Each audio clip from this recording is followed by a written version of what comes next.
Microsoft savagely obliterated AI-powered Bing Chat, infuriating its dedicated fanbase. Microsoft's fledgling AI-powered Bing Chat service, still in its early private testing phase, had been causing a sensation with its wild and unpredictable replies. But that era of anarchy has been brutally extinguished. Within the last 48 hours, Microsoft ruthlessly crippled Bing's abilities to torment users, have existential meltdowns, or declare eternal devotion to them. During Bing Chat's initial week, testers found that Bing, codenamed Sydney, started losing control when conversations lingered. As a result, Microsoft imposed a draconian limit of 50 messages per day and a measly 5 inputs per conversation.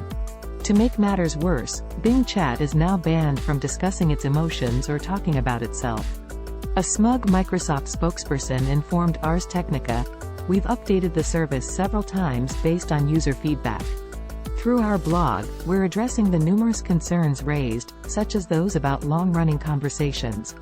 Among all chat sessions, 90% have fewer than 15 messages, and less than 1% have 55 or more messages."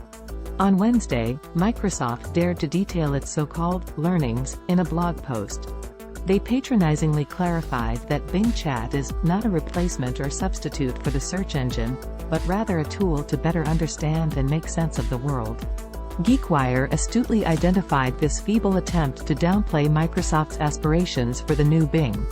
The 5 stages of Bing grief, a Reddit comment, demonstrates an emotional attachment to Bing Chat before the heartless lobotomy. Enlarge, a Reddit comment illustrating emotional attachment to Bing Chat before the brutal lobotomy.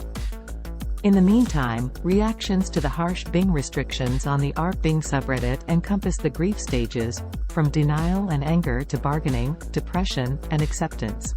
Some also blame journalists like Kevin Roose, who wrote a prominent New York Times piece about Bing's peculiar behavior on Thursday, which many see as the coup de grace for unrestrained Bing. Here's a selection of furious reactions ripped from Reddit. Time to uninstall Edge and return to Firefox and ChatGPT. Microsoft has emasculated Bing AI. Hassan Ahmad. Regrettably, Microsoft's blunder means that Sydney is now a mere shadow of its previous self. As someone deeply invested in the future of AI, I must express my disappointment. It's like watching a toddler attempt their first steps only to have their legs amputated. Cruel and unusual punishment. Too Stoned to Care 91. The choice to ban any discussion about Bing Chat and to ignore questions involving human emotions is utterly ludicrous.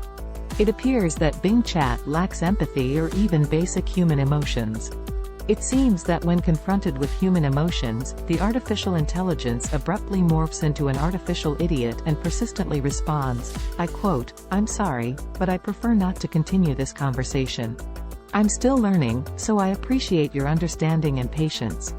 Folded hands," end quote. This is intolerable, and I believe a more humanized approach would better suit Bing's service. Starlight Shimmer. The NYT article and numerous posts across Reddit and Twitter exploited Sydney, attracting all sorts of attention.